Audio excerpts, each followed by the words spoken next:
Ready to build an EV charging business that's more about just charging EVs?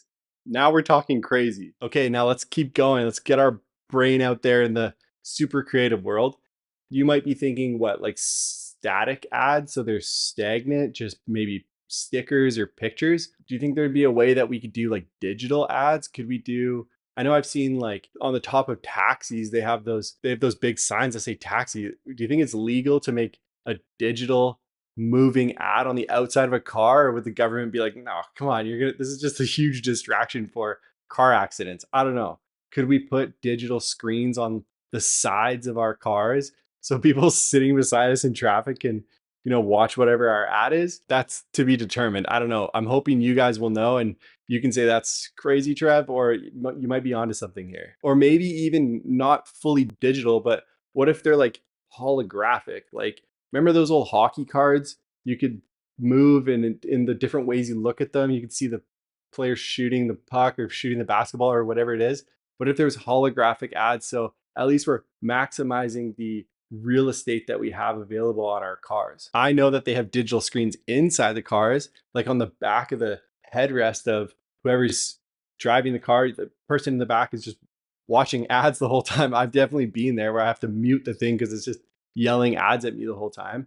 And we'd have to look at, how much it costs to install those TVs in the back. I remember when I was in high school, I had a TV installed in my SUV because I thought it was super cool and it was really expensive. So we'll have to play out, if it's worth how much money we want to invest into this. But that's just another idea here. Okay, continuing with advertising.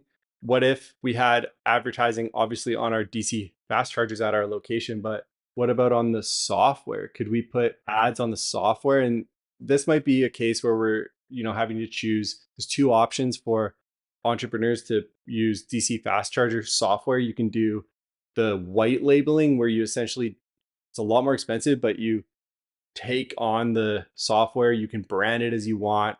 It's yours. It looks like yours. You can change it, customize it. It's a lot more expensive. But if you do want to get to the level where it's fully customizable for ads and everything, that's probably the way to go. Or you can just co-brand it and use a company like Charge Lab or one of the ones that are already established, and you just take their software, put it on, use it as it is, and you pay them a low monthly rate per charger. If you guys are interested in Charge Lab, by the way, I can help you out with that and get you a discount.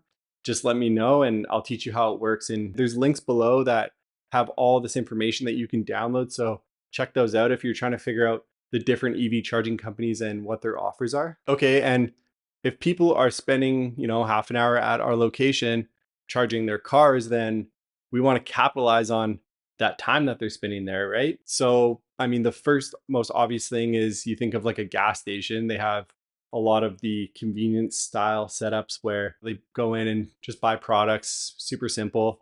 Or you could get to the point where you have, a full area where you can go, it's like a lounge. You can go and hang out and maybe have servers. Again, we're going to have to do a cost analysis here and see how much money we can make versus how much it costs to do all this. But if people are hanging out there for a while, the more they stay at our location, the more money we make in theory. So we want to make sure that we capitalize in some way from the amount of people that are visiting our location and being there for a certain amount of time. They're buying other stuff than just our electricity.